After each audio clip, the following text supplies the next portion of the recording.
एक तरफ योगी आदित्यनाथ का स्ट्राइक रेट है 70% और अखिलेश का स्ट्राइक रेट है 18%। और बिहार ने जो आज किया कल यूपी करेगा, ऐसा सर कहा जाता है, तो यहां से मैसेजिंग जा रहा है यूपी की तरफ। नहीं, अगर इस बात को मान भी ले, मैं तो हल्के तौर पर कह रहा हूँ, मजाकिया तौर पर कह रहा हूँ, लेकिन केशव प्रसाद मौर्य ने का ट्वीट है, आप जैसा बता रही थी, उन्होंने जो कहा है उसमें एक कोरिलेशन तो है, मिथिला और अवध का रिश्ता तो है। तो अगर कोई मिथिला जीत रहा है तो वो अवध भी जीतेगा। ये तो अखिलेश यादव को समझ में आ जाना चाहिए कि अगर मिथिला कोई जीत रहा है तो ये तो संभव ही नहीं है कि मिथिला जीतकर अवध में वो हार जाए, क्योंकि हम तो मानते हैं कि माता सीता है तो राम हमारे हैं। खैर ये तो बात छोड़ दीजिए। देखिए, जहाँ तक चुनावी व्यवस्था का सवाल है, हर एक राजनीतिक दल, हर एक राजनीतिक व्यवस्था, पार्टियां अपने अपने हिसाब से अपना वो एक स्ट्रक्चर बनाती हैं। बिहार में और काफ़ी हद तक यूपी में कास्ट एक फैक्टर है, हम इसको इग्नोर नहीं कर सकते हैं, कास्ट एक फैक्टर है। पर मुझे जो लग रहा है, और ख़ास करके मैं पिछले 3-4 चुनावों की बात करूं, चाहे वो लोकसभा का चुनाव है या वो विधानसभाओं का चुनाव है, caste alone is not the factor. Caste है पर 2 और सी है। कास्ट के ऊपर है क्रेडिबिलिटी, और क्रेडिबिलिटी के ऊपर भी है कंसेंसस, जिसको आप सहमति मूलक कहते हैं ना, कि जातियों में, और उसका एक बहुत प्रत्यक्ष परिणाम है आज अगर हम ये कह रहे हैं कि मुसलमान और यादव जो एक कैप्टिव वोट बैंक बना हुआ था, अगर आज वो टूट रहा है, वो मिथक टूट रहा, अगर महिलाएं बढ़ चढ़कर वोट दे रही हैं, और अगर वो ओवरराइड, क्योंकि महिलाओं का एक मेगा कैटेगरी है, तो वो कास्ट और रिलीजन दोनों को ओवरराइड कर रही हैं। अगर आज मुसलमानों का वोट भी जदयू को जा रहा है, और मुझे लग रहा है कि भारतीय जनता पार्टी को भी अभी ये डेटा आएगा तो पता चल जाएगा, तो कहने का मतलब है चुनाव एक संपूर्ण रन होता है। इसलिए भी बढ़ेंगी क्या, क्योंकि ओवैसी कह चुके हैं कि भाई मैं यूपी भी आऊंगा, यहाँ बिहार में तो टेंशन बढ़ा दी, यूपी में भी बढ़ाऊंगा। देखिए, एक बात, अभी कास्ट की बात हो रही थी, कास्ट बहुत बड़ा फैक्टर है, सिर्फ फैक्टर नहीं है। महिलाओं में भी जब महिलाओं का वोट होता है तब भी वो देखती हैं, ऐसा नहीं है कि वो कास्ट नहीं देखती हैं। अगर ये फैक्टर नहीं होता तो बीजेपी अपना जो उसका सबसे बड़ा वोट बैंक है, अगड़ी जातियों को इतने कैंडिडेट क्यों देती? अगर कास्ट फैक्टर नहीं होता तो नीतीश कुमार ईबीसी को सबसे ज्यादा कैंडिडेट डिनाई तो नहीं कर रहा सर। और अगर यही नहीं होता तो ये भी आरजेडी भी यादवों को सबसे ज्यादा क्यों देती? तो कास्ट बिल्कुल फैक्टर है, और उसी को देखकर चुनाव में कैंडिडेट्स तय किए जाते हैं। बाद में उसके साथ क्या क्या और जुड़ जाए, ये जो है पार्टियों को बेहतर प्रदर्शन के लिए। सर कास्ट, वही तो मैं कह रहा हूं, कास्ट के ऊपर प्लस भी तो होगा। कास्ट तो एक फैक्टर, आइडेंटिटी तो राजनीति में हमेशा से फैक्टर है। एमवाई को लेकर हमेशा कहा गया ना कि 32% से तो अपनी गाड़ी स्टार्ट महागठबंधन कर रहा है या आरजेडी कर रहा है, लेकिन इस बार लग रहा है 32% भी पूरी तरीके से इनके साथ नहीं गया है, कभी नहीं रहा है। हाँ, यादव वोट जो है वो भी बटा है, और मुसलमान वोट तो साफ तौर पर बटा है, क्योंकि ओवैसी की सीटें बढ़ रही हैं। 5 सीटों पर एआईएमआईएम ने बढ़त बना रखी है, कभी कभी ये 6 भी हो रही है। स्ट्राइक रेट की बात कर रहे हैं तो वो कांग्रेस जिसका जो परफॉर्मेंस है वो आप देख रहे हैं, कभी 1 सीट, कभी 2 सीट, कभी 3 सीट, कभी 4, कभी 5 मैक्सिमम है जिस पर कांग्रेस ने बढ़त बनाई है। अब कांग्रेस है, उसने एसआईआर का मुद्दा बनाया, वोट चोरी को मुद्दा बनाने की कोशिश की, लेकिन इसका कुछ हुआ नहीं या ये चला नहीं। महागठबंधन के सारे मुद्दे फेल हो गए। बिहार में राहुल गांधी ने 15 रैलियां की, इन रैलियों के जरिए 86 सीटों को कवर किया, लेकिन नतीजे इसके उलट हैं। कांग्रेस बिहार में सिर्फ 1 सीट पर आगे चल रही थी, अब 5 सीटें हो गई हैं जहां कांग्रेस आगे चल रही है। तो जो स्ट्राइक रेट है वो बहुत कम है इस वक्त राहुल गांधी का और कांग्रेस का। वहीं अगर तेजस्वी यादव की बात करेंगे तो उन्होंने 154 रैलियां की, 1 रोड शो किया, 155 सीटें तेजस्वी यादव ने कवर की, लेकिन हाथ लगी सिर्फ 26 सीट। स्ट्राइक रेट रहा है 17% का। तो पूरी कोशिश की तेजस्वी यादव ने, रजत जी, कि वो तेजस्वी यादव ने कोशिश की कि पूरा चुनाव वो अपने कंधों पर ले जाएं, पुल कर लें, मेहनत भी की, 155 सीटें अगर वो कवर कर रहे हैं, लेकिन 10 मिनट 15 मिनट अगर देंगे तो वही क्वांटिटी कर दी, लेकिन क्वालिटी नहीं आ पाई। उसी का असर है स्ट्राइक रेट। नहीं, उनको बड़ा डर था 2020 का रिपीट ना हो जाए, उनको ये फीडबैक आ रहा था, और ये इनके खैर रणनीतिकार जो हैं उन्होंने उनको गलत फीडबैक देते रहे लगातार कि सर बहुत टाइट इलेक्शन है, आप कांग्रेस को किसी तरह से मैनेज करिए, आप चेहरा बनिए, कांग्रेस कहीं ऐसा ना हो कि ज्यादा सीटें दे दें और वो भार ना उठा पाए। सारी गणित इसी में लग गई। इसीलिए ऐसा हो गया कि राहुल गांधी फोन उठाना बंद कर रहे हैं, तेजस्वी का फोन ही नहीं उठा रहे हैं। सोचिए 2 घटक दल हैं एक साथ, पहले तो बाइक पे चल रहे हैं आगे पीछे बैठ के, ऊपर से फोन उठाना बंद कर दें 1 महीने के अंतराल के बाद, तो ये ऐसी विचित्र परिस्थिति से ऐसी टाइप की अलायंसेस में आ सकती है, क्योंकि आपको कन्विक्शन आपके अंदर से निकल ही नहीं रहा है इस अलायंस को लेके। आप अकेले में पूछेंगे तेजस्वी तो बोलेंगे कि मुझे नहीं मालूम है कि मैं कितनी सीटें दूं कांग्रेस को, कि वो अपना वेट को कैरी कर सके। अब लेकिन हुआ ये कि ये कलेक्टिवली ऐसा एक मेस बन गया कि जिसमें ये लोग तू मैं करते रहे, फ्रेंडली कॉन्टेस्ट ये वो यही सब में रह गए, और जो मूल मुद्दे थे जिसपे देखिए 20 साल का एंटी इनकम्बेंसी का माहौल नहीं बना पाना, ये इनकी इमेजिनेटिव और क्रिएटिविटी की क्षमता नहीं है, यही दिखाता है कि ऑपोजिशन बैठ के ये कैंपेन बना ही नहीं पाया, डिजाइन ही नहीं कर पाया जिसमें जनता के विषय हो।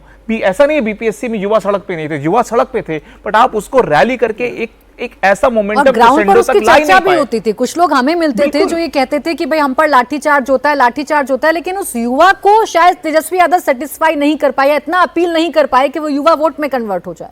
हाँ, मतलब उस मुद्दे को उठाना होगा ना, ढंग से उठाना होगा, लॉजिकल कंक्लूजन तक ले जाना होगा। 1.5 से 2 महीने तो देखो, राहुल गांधी जी ने तेजस्वी का जो भी कैंपेन था उसको हाईजैक कर लिया, उसको अपने एसआईआर और वोट चोरी के एजेंडा को सबसर्वेंट कर दिया उन्होंने, ठीक है, तो उसमें वो फंस गए।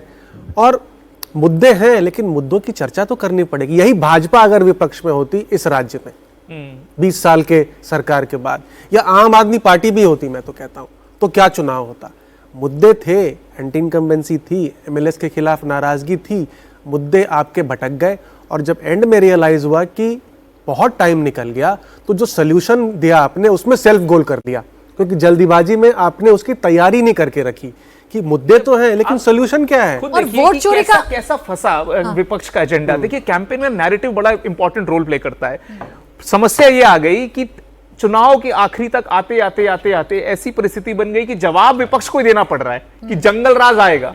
मैं ये हैरान हूं, जब तेजस्वी बैठ के कैंपेन की स्ट्रेटेजी रूम में बैठे होंगे, वो जो अपने जिनके जो भाई भतीजा जो भी लोग हैं उनके साथ बैठ के जब रणनीति बना रहे होंगे, सबसे पहला प्रश्न यही आया होगा कि हम पे एक्यूजेशन किया जाएगा जंगल राज वापस। उत्तर क्यों नहीं बनाया उन्होंने, जवाब क्यों नहीं बना के रेडी किया, वो आंख में आंख डाल के कैमरा के सामने क्यों नहीं बोल सकते कि मैं यहाँ पे लौट के मैं माफी मांगूंगा बिहार की जनता से। ये जो वोट चोरी वाला मुद्दा है, वोट चोरी वाला मुद्दा भी सिर्फ शोर बनकर रह गया। आपने इसको लेकर सिर्फ नारेबाजी की और हल्ला मचाया। वोट चोरी में प्राची इसी स्टूडियो में यही गेस्ट के साथ बात हो रही थी जब ये डिसीजन हुआ कि ये एसआईआर को हम पूरे भारतवर्ष में एक्सटेंड करेंगे। रिपोर्टरों ने पूछा तेजस्वी यादव से कि आपकी इस पर क्या राय है, तो इसमें क्या राय, तो होना ही है। एक तो ये बात है। दूसरी बात, आप जो रजत भी कह रहे हैं आप उसको समझना होगा कि चुनाव में अब जब जाते हैं तो एक टीम के रूप में जाते हैं। आपने देखा भारतीय जनता पार्टी की एक टीम लगी हुई थी, आप देखेंगे जदयू की एक टीम लगी हुई थी, और वो दोनों टीमों के बीच में एक कोऑर्डिनेशन का काम कर रहे थे कुछ लोग बैठ के, उनका काम ही कोऑर्डिनेशन का था। मैं आपको बता रहा हूं, जदयू को मैंने बड़े क्लोजली इस चुनाव में देखने की कोशिश की है। जदयू के 2 लोग खास करके जो आपको दिख रहे थे, खास करके ललन सिंह और संजय झा, ये बीजेपी से जो भी कोऑर्डिनेशन कर रहे थे, पर जेडीयू की एक अपनी बैकअप टीम थी जिसमें मनीष वर्मा बैठे होते थे, जिसमें संजय गांधी बैठे होते थे, जिसमें दीपक कुमार बैठे होते थे, और वो कोऑर्डिनेशन वहां से भी चीफ मिनिस्टर के घर से भी हो रहा था। सबसे बड़ी बात है, अगर मैं आपसे पूछूं, यहां जितने लोग बैठे हैं, मैं इनसे पूछूं कि आरजेडी के कैंपेनर, इनके स्टार कैंपेनर 4 बता दीजिए। एक तेजस्वी यादव, पिछली बार कम से कम मनोज झा उसको ड्राइव कर रहे थे, इस बार हरियाणा से इंपोर्ट करके अगर आप राज्यसभा के लीडर से आप ड्राइव करेंगे तो मुझे नहीं लगता है कि वो बिहार में बहुत सफल हो पाएगा।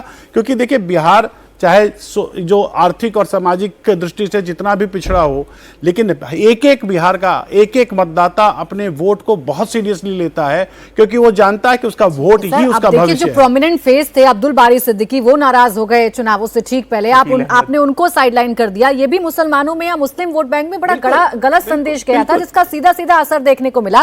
खैर, बात उस प्लेयर की कर लेते हैं जिसके स्ट्राइक रेट की चर्चा चुनावों से पहले भी हो रही थी, और अब जब मैंडेट सामने आ गया है तो फिर उसके स्ट्राइक रेट की चर्चा हो रही है। बिहार में प्रचंड जीत पर चिराग पासवान का बयान सामने आया। बिहार की जनता ने विकास को चुना है, बिहार में सही निर्णय लेने की क्षमता है। मोदी नीतीश की जोड़ी ने कमाल कर दिया, महागठबंधन को अहंकार ने डुबोया है। वो चिराग पासवान जो 28 सीट पर लड़ रहे थे, एक सीट पे तो उनके नॉमिनेशन वापस हो गया था, 20 सीट पर उनके जो प्रत्याशी हैं उन्होंने बढ़त बना रखी। मुख्यमंत्री नीतीश कुमार जी एक बार फिर से मुख्यमंत्री बनेंगे, ये मेरा पूरा विश्वास है। विपक्ष की करारी हार का कारण उनका अहंकार है और हम लोगों की प्रचंड जीत का कारण डबल इंजन की सरकार पर, जिसका नेतृत्व मेरे प्रधानमंत्री केंद्र में और मुख्यमंत्री नीतीश कुमार जी बिहार में कर रहे हैं। तो चिराग पासवान, मोदी के अनुमान 2020 में उन्होंने कितना नुकसान जेडीयू का किया था, ये तो हम सबने देखा था कि जेडीयू सबसे निचले स्तर पर चली गई थी और इसका फायदा आरजेडी को हुआ था, आरजेडी सबसे बड़ी पार्टी बन गई थी। लेकिन फिलहाल अभी ये हनुमान साथ हैं और ऐसे साथ हैं, वो तस्वीर भी याद आ रही है चुनावों के दौरान जब छठ पूजा थी और नीतीश कुमार गए चिराग पासवान के घर, तो मैसेजिंग करने की कोशिश की कि हम दोनों नेता एक हैं, ताकि ग्राउंड पर वर्कर्स भी मिल जाए और वोट भी मिल जाए। बिल्कुल नहीं, देखिए यही सब जो छोटी छोटी चीजें होती हैं जिससे कि आप एक इमोशनल कॉर्ड कार्यकर्ताओं तक एक मैसेज देते हैं, इमोशनल मैसेज देते हैं, ये सब बहुत सुनियोजित तरीके से किया गया, क्योंकि कहीं ना कहीं फीडबैक आया होगा कि कहीं गड़बड़ा ना जाए मामला। और ये जो 2020 में जो हश्र हुआ, कोई चाहता नहीं है कि सेल्फ गोल किया जाए, और इसकी चर्चा थी कार्यकर्ताओं में। दूसरी तरफ जब छठ का ही समय है, क्या राहुल गांधी इतनी कतार में खड़े होकर छठ का प्रसाद ले सकते थे? कुछ इमोशनल कनेक्ट है ही नहीं आपके अंदर, कल्चरल कनेक्ट नहीं है आपका। कोलंबिया से ज्यादा कल्चरल कनेक्ट लगता है। आप बीच चुनाव में कोलंबिया चले गए, आपको जब बीच चुनाव में छठ के पूजन में हिस्सा लेना चाहिए। नहीं, देखिए बहुत सारी, जब आप विपक्ष में होते हैं ना, साम दाम दंड भेद सब लगाना पड़ता है। आपकी बात को जोड़ रहा हूं, आपने चूंकि कहा राहुल गांधी और छठ की बात कहा, राहुल गांधी ने कुछ किया ऐसा, उन्होंने दिल्ली में अपने घर या अपने कहीं ऑफिस में कुछ लड़कों को बुलाया और सुनिए, उनसे पूछ रहे हैं छठ क्या होता है। उनसे वो पूछ रहे हैं कि कैसे किया जाता है, इसका क्या महत्व है। तो इसका मतलब है कि आप कनेक्टेड नहीं है। और कोई भी जो बिहार में, और मीडिया का समय है, सोशल मीडिया का समय है, डिजिटल मीडिया का समय, घर घर तक, महिलाओं तक, घर के अंदर की जो महिलाएं हैं उन तक नहीं, आपने छठ को चुनावी बयानों में ला दिया, अपनी चुनावी सभाओं में ला दिया, और इसे भारतीय जनता पार्टी ने कैसे हाथों हाथ ले लिया। राहुल जी, इस पर कितनी सारी बहस हुई, कितनी जल्दी इसको सम्मान से जोड़ दिया, बिहारियों के सम्मान से जोड़ दिया, छठ पर्व से जोड़ दिया। समझ नहीं पाई कांग्रेस, राहुल गांधी नहीं समझ पाए कि ये क्या हो गया। राहुल गांधी को इस मतलब बेसिकली कल्चर से जुड़ना पड़ेगा, लोगों से जुड़ना पड़ेगा, उनको लोगों की सेंटिमेंट्स को समझना पड़ेगा। यात्रा तो निकाल ही रहे हैं, अब कितना जुड़े? देखिए, यात्रा से आप सेंटिमेंट से नहीं जुड़ जाते हैं। और आप उन लोगों के साथ इस वक्त चुनाव लड़ रहे हैं जो कि पूरा समय जो है राजनीति में बिताते हैं और साथ में बिहार की धरती से, बिहार के लोगों से जुड़े हुए हैं। ऐसे में आप बिहार के किसी कल्चरल जो पर्व है उसमें आप जाएंगे और इस तरह से मतलब या उसका मजाक एक तरह से उड़ा देंगे तो लोगों के सेंटिमेंट्स हर्ट होते हैं। आपको ये समझना पड़ेगा कि किस त्यौहार में किस तरह से हिंदुस्तान में, भारत में किस तरह से लोग जुड़े रहते हैं या उनका क्या सेंटिमेंट होता है। आपको भी उस सेंटिमेंट को समझना पड़ेगा। उसके अलावा कोई चारा नहीं है अगर राहुल गांधी आगे की राजनीति करना चाहते हैं। देखिए, लालू जी के परिवार में छठ मनाया जा रहा था। हाँ। नीतीश कुमार चिराग पासवान के आगे बहुत सिंबॉलिक मैसेज था वो, क्योंकि नीचे थोड़ा एक इशू टेंशन था दोनों कैडर में। यहाँ पर राहुल गांधी जी को या प्रियंका गांधी जी को किसी को तो जाना चाहिए था। वो एक मैसेज देता यूनिटी का, जब ट्रस्ट डेफिसिट इतना बढ़ गया था, कुछ तो होना चाहिए था ना कनेक्ट। इतना बड़ा पर्व है तो ये नुआंस है पॉलिटिक्स के, कुछ तो अगर नहीं समझ में आ रहा तो अपने आसपास के जो लोग रखे हैं इन्होंने, वो सब मार्क्सवाद के सपना जीते हैं आज के जमाने में। तो ऐसे लोगों से आप घिरे रहोगे तो कौन बताएगा छठ क्या होता है। लेफ्ट हो गए कांग्रेस पर देता हूं आपको छोटा सा। जितने भी राजनेता होते हैं ना, वो अपने गांव के, अपने कॉन्स्टिट्यूएंसी के लोगों की शादी में, उनके दुख में वहां जाते हैं। वो ये नहीं है कि मतलब वो इसलिए जाते हैं कि वो कनेक्ट बनाए रखना चाहते हैं, उस जगह से, उन लोगों से कनेक्ट बनाए रखना चाहते हैं।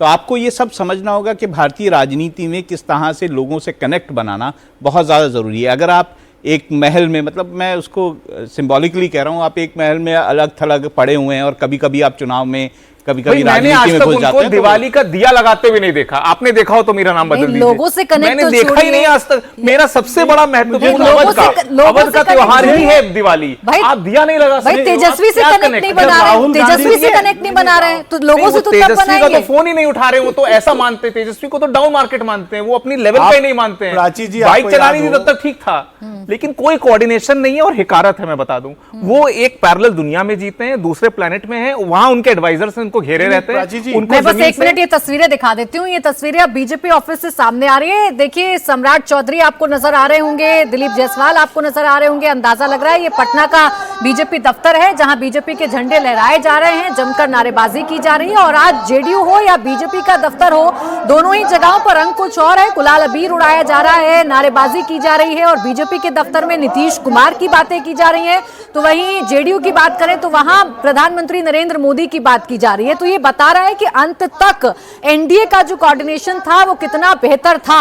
ऐसा नहीं है कि सीटों को लेकर कोई बातचीत नहीं थी, ऐसा नहीं है कि सीटों को लेकर कोई कलेश नहीं हुआ था, लेकिन उसे वक्त रहते मैनेज कर लिया गया था। और ऐसा मैनेजमेंट हुआ कि आखिरी वक्त अब सब एनडीए के नेताओं ने मिलकर एक दूसरे के लिए प्रचार किया है। नित्यानंद राय आपको नजर आ रहे होंगे, नित्यानंद राय जिन पर जिम्मेदारी थी तेजस्वी यादव को उनके गढ़ में कैसे घेरा जाए, कैसे मुश्किल में उनको डाला जाए। और देखिए, उनका जो चुनाव है बहुत आसान चुनाव इस बार नहीं रहा। वहां आप देखिए, वहां कैसे तेजस्वी यादव कभी पीछे कभी आगे हो रहे हैं। सतीश यादव की तरफ से उनको कड़ी टक्कर मिल रही है। दिलीप जायसवाल जो जेडीयू के दफ्तर के चक्कर लगाते हुए कई बार मुझे भी नजर आए, वो तब वक्त था जब जेडीयू में नाराजगी की खबरें सामने आ रही थी। ऐसी खबरें थी कि एलजेपी जेडीयू के टिकट पर चुनाव लड़ाना चाहती, जेडीयू की सीटों पर चुनाव लड़ाना चाहती है। तब तमाम जो बड़े नेता हैं वो एक दूसरे के जो दफ्तर हैं वहां चक्कर लगा रहे थे ताकि सब कुछ ठीक रहे और ग्राउंड पर एक सही संदेश जाए।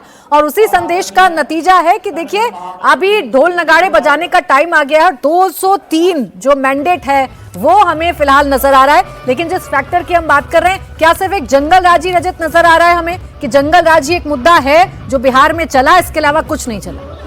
नहीं, ये तो फेवरेट पिच है। बीजेपी और जेडीयू तो चाहते ही थे इसी चुनाव पे इसी पिच पे बैटिंग हो। आपके ऊपर था कि आप कैसे पिच को आप चेंज कर सकते थे, वो आपने कुछ किया नहीं। आप एक ऐसे हसीन सपने दिखाने लगे जिसका यथार्थ से कोई लेना देना नहीं। अगर आप अचानक से 2.5 करोड़ नौकरियों के लिए, तो आदमी सिट्टी पिट्टी गुम हो जाएगी, क्या बोल रहे हैं। जहां तक इन्होंने 10 लाख जब बोला था, लॉजिकल लगता था कि चलिए 10 लाख की ये मेहनत करके दे सकते हैं नौकरियां। तो आप रैशनल रहिए ना, आप इरैशनल क्यों हो जाते हैं? भावनाओं में इतना क्यों बहते हैं कि आप तर्क से ही सब कुछ छोड़ देंगे किनारे? मुझे लगता है कि इन्होंने जितना सीरियस थॉट देने की कोशिश करनी थी नहीं की। उन्होंने ज्यादा कपड़ों पे ज्यादा ध्यान दिया कि मैं कौन से दिन कौन से कलर की टी शर्ट पहनूं हरे से बचने के लिए। वो सब ये सब बड़ा मतलब सतही लेवल की इन्होंने रणनीति बनाई है। हरे से क्यों बचना चाह रहे थे? देखिए, हरे से इनको ये फीडबैक दिया गया, ये हरा पहले उन्होंने गमछा ले लेके घूमते थे 2020 में। इनको इस बार फीडबैक दिया गया कि आप गमछा लेके मत घूमिए, क्योंकि लोग एग्रेसिव माहौल देखते हैं, डरते हैं। तो इन्होंने इस बार भिन्न भिन्न कलर की टी शर्ट्स पहनी, शायद इसलिए कि हरे का डोमिनेंस ना नजर आए। बट ये ठीक है, लेकिन आपके जो पूरे जो फहरिस्त है आपके नेताओं की, वो तो हरा ही लेके घूम रहे हैं ना। वो तो उनको आप कैसे संभालेंगे? वो जितने एग्रेसिव आप उनको कैसे संभालोगे? उनके टी शर्ट पे रिस्पेक्ट, RESPECT ये एक्रोनिम शुरू किए उन्होंने इंग्लिश में, क्योंकि कहीं ना कहीं प्रशांत किशोर ने जो उनके एजुकेशनल क्वालिफिकेशन पे अटैक किया वो उनके सबकॉन्शियस माइंड में हो गया। और आप देखेंगे बहुत सारे हिंदी इंटरव्यूज में भी वो अंग्रेजी में बात कर रहे हैं। थोड़ा डिफेंसिव हो गए, अंग्रेजी में बात की थी उन्होंने। हाँ। Yes. आप देखिए, लीडरशिप स्टाइल्स को भी देखिए। बिहार में कम से कम एक बड़े नेता हुए लालू यादव, एक बड़ा करिश्मा था उनका। बिहार के लोगों से जुड़ते थे, उसी लहजे में बात करते थे।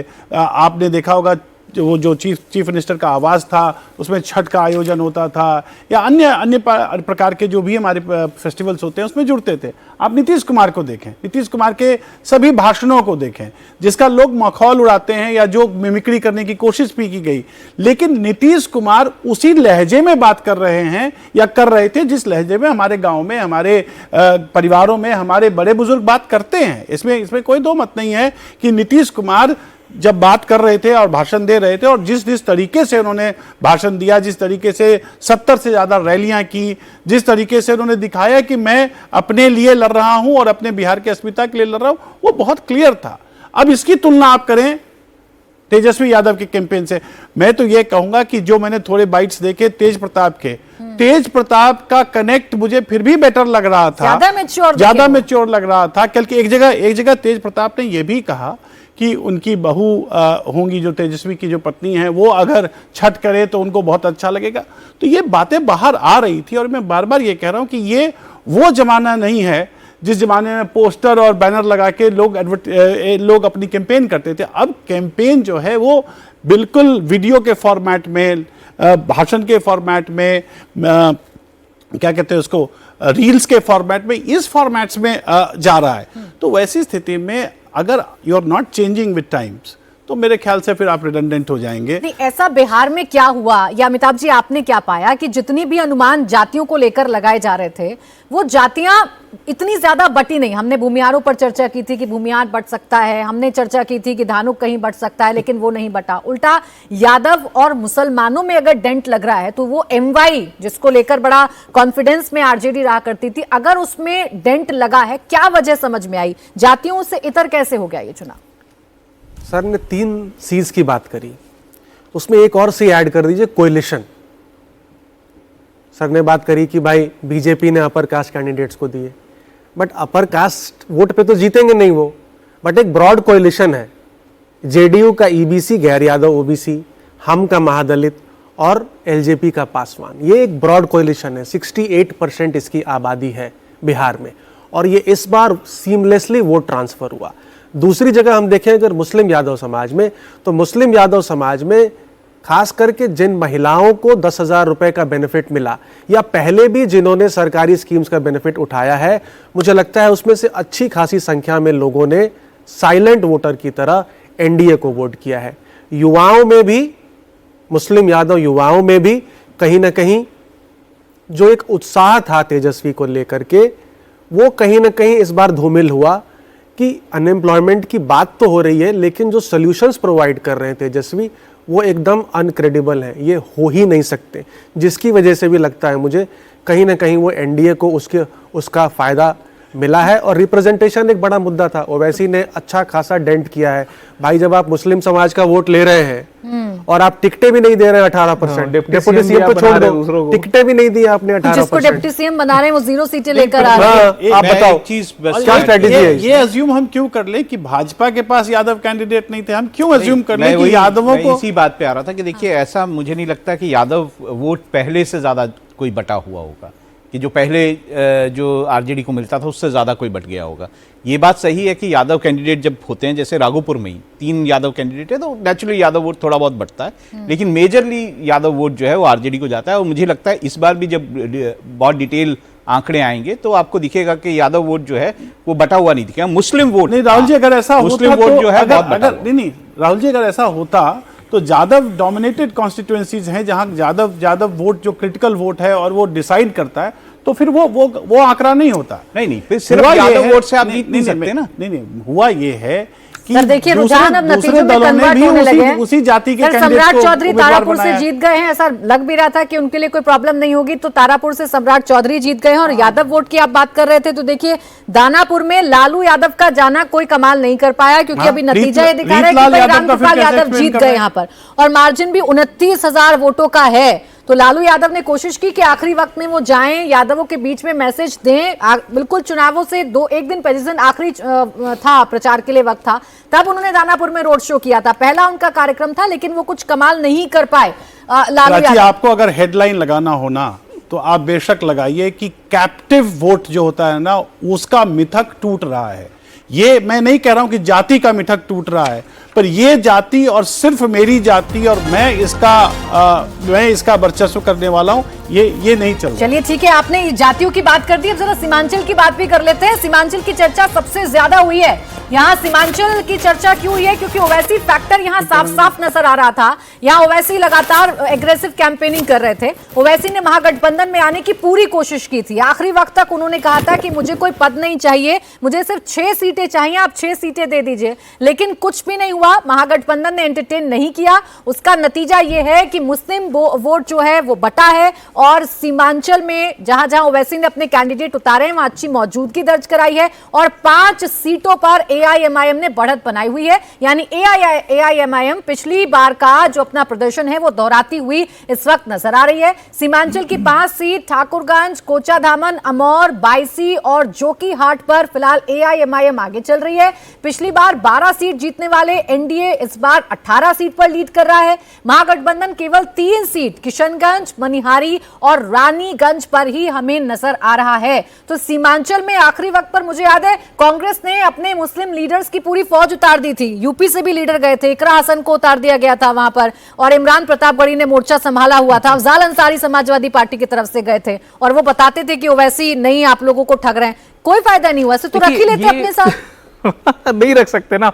वो इस कंफ्यूजन में है कि ओवैसी किसकी बी टीम है, किसकी ए टीम है, किसकी सी टीम है, वो इसी में फंसे रहते हैं। देखिए, आपको ये समझना होगा कि लगातार इस मैसेज के बाद कि मुस्लिम वोट बंटना नहीं चाहिए, फिर भी बंटता है। क्यों? क्योंकि जो शब्द हैं ओवैसी जी के, जब वो मुखातिब होते हैं मुसलमानों को, जो वो बोलते हैं, क्या मुसलमान सिर्फ दरी बिछाने उठाने के लिए है क्या? वो लोगों को चुभती है, क्योंकि कांग्रेस ने और आरजेडी ने सिर्फ दरियां उठवाई हैं उनसे। जब वो आंखों में आंखें डाल के बोलते हैं ना, तो उसमें कन्विक्शन होता है, और उस कन्विक्शन के आगे 100 तर्क फेल हो जाते हैं।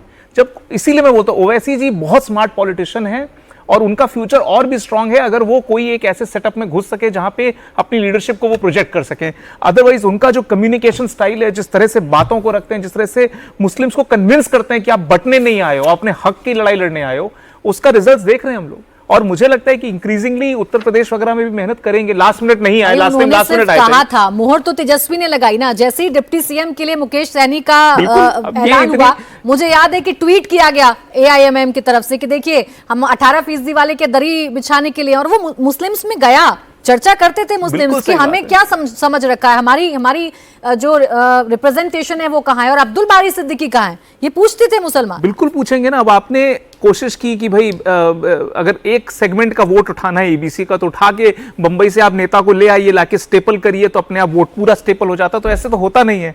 और आपने करके एक्सपेरिमेंट देखा, 0 थी पार्टी पहले, 0 रह गई बाद में भी। और आपका पूरा इतना एक्सपेरिमेंट, फीडबैक कहाँ था आपका? आप इतना बड़ा पद, एक डिप्टी सीएम का पद खोल रहे हैं किसी के लिए, और आपने कोई थॉट प्रोसेस नहीं दिया। और ये सुनने में ये भी आ रहा है कि कांग्रेस ने विवश किया तेजस्वी जी को कि इनको डिप्टी सीएम बनाइए, और इसीलिए कांग्रेस ने पूरा जोर लगाया, इसीलिए कूदे भी पानी में राहुल गांधी, क्योंकि उनको लग रहा था कि यही एक तरीका है निषाद वोट को तोड़ने का। बट ये बड़ा आर्टिफिशियल तरीका है। मैं कह रहा हूं ना, देखिए, जब तक आप 3 स्तर नीचे नहीं उतरेंगे राजनीति में, ये ऊपर से करने की कोशिश करेंगे तो आउटकम ऐसे ही होंगे। पानी में उतरे, लेकिन दोनों का वोट डूब गया ना तो यहाँ कांग्रेस का वोट नजर आ रहा है, ना यहाँ वीआईपी का नजर आ रहा है। पूरी तरीके से फेल हो गए मुकेश सैनी। राहुल जी, क्या ओवर कॉन्फिडेंस डुबा गया मुकेश सैनी को?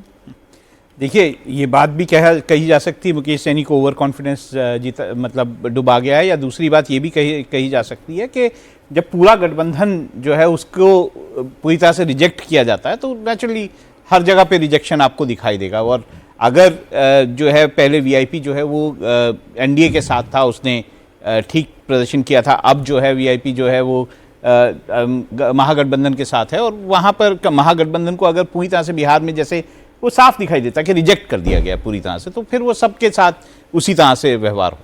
नहीं, मल्ला वोट बिल्कुल ट्रांसफर नहीं हुआ ना, बिल्कुल मतलब सन ऑफ मल्ला कह रहे हैं, तो क्या वो गया नहीं? जनता नहीं बोल रही ना, वो खुद को बोल रहे हैं, जनता को बोलना होगा। नहीं, पर मल्ला क्या एक होमोजीनियस वोट बैंक लेके समझ रहे हैं क्या आप? उसके अंदर में कई सब जातियां हैं भाई, मल्ला हैं, बिंद हैं, गंगोता हैं, इस तरह की कई सब जातियां हैं। और अचानक आप बंबई, मैं बार बार कह रहा हूं, सुबह 6 बजे से कह रहा हूं कि अगर आप हवाई जहाज को लैंड करा रहे हैं तो हवाई पट्टी तो हो। आप बंबई से आ रहे हैं और अपने आप को सन ऑफ मल्ला कह रहे हैं, और ये तो बड़ा अजीब सा एक कहानी है। सन ऑफ मल्ला कहते ही व्हाट अबाउट बिंद, वो किसके सन है, उनका क्या होगा? आप एक जाति से अपने आप को एसोसिएट कर लीजिए तो सब जातियों का क्या होगा? तो मुझे यही मैजिक है नीतीश जी का कि वो एक नॉन डोमिनेटिंग कास्ट का जो कॉम्बिनेशन बनाया उन्होंने, वो हमेशा ऐसे ईबीसी और कुशवाहा और कुर्मी को रिप्रेजेंट करते रहे, जो कि न्यूमेरिकली इतने कमजोर हैं कि वो असर्ट कर ही नहीं सकते थे। इसीलिए जो 20-25 साल से इन्होंने इनका शासन चला है, नॉन असर्टिव तरीके से, शांत भाव से। कोई इनकी पर्सनालिटी लालू जैसी नहीं है, कोई इनकी पर्सनालिटी मोदी जी जैसी भी नहीं है। पॉलिटिक्स ऑफ ह्यूमैनिटी जो है, आप अभी दानापुर की बात करी थी, वही मैं देख रहा था। दानापुर में जो है रामकृपाल यादव को 1,19,877 वोट पड़े। दूसरी तरफ रीतलाल यादव को, जो रीतलाल यादव है, उनको जो है 90,744 वोट पड़े। और ये रामकृपाल यादव कभी ना कभी, इसीलिए बोल रहा हूं, ऐसा नहीं कि यादव वोट जो है उधर गया नहीं है। तो मैं सिर्फ ये बोलना चाहता हूं कि यादव वोट जो है वो ऐसा भी नहीं मान सकते कि पूरा बाकी वोट जो है वो मतलब प्लस नहीं कर पाए। देखिए, मैं एक चीज बता देता हूँ, जोड़ के बता देता हूँ, मैंने जो देखा, बस एक खबर बता दूं, उसके बाद अपनी बात जारी रखिएगा। जनसुराज का खाता खुलता भी फिलहाल नजर नहीं आ रहा है, वो बात तो हम करेंगे, लेकिन इस बीच दिल्ली में बीजेपी दफ्तर पर भी इस वक्त जश्न मचना शुरू हो गया है। ये बीजेपी मुख्यालय की तस्वीर, आपको मनोज तिवारी नजर आ रहे होंगे, जिन्होंने खूब मेहनत की, चुनाव प्रचार में घूमे, बिहार में जगह जगह रैलियां की और प्रत्याशियों के लिए वोट मांगे, और इनका स्ट्राइक रेट भी बड़ा ठीक नजर आ रहा है। शाम 6 बजे पीएम मोदी को पहुंचना है। कार्यकर्ताओं को संबोधित करेंगे प्रधानमंत्री नरेंद्र मोदी और जोश भरने की कोशिश करेंगे, बताएंगे कि बिहार का ये जो मैंडेट है ये किस वजह से आया है। तो ये शाम 6 बजे पीएम का इंतजार किया जा रहा है। तमाम जो कार्यकर्ता हैं वो इस वक्त इकट्ठा हो गए बीजेपी मुख्यालय पर और पीएम का इंतजार है कि क्या आज जो विनिंग स्पीच है वो पीएम की तरफ से दी जाती है।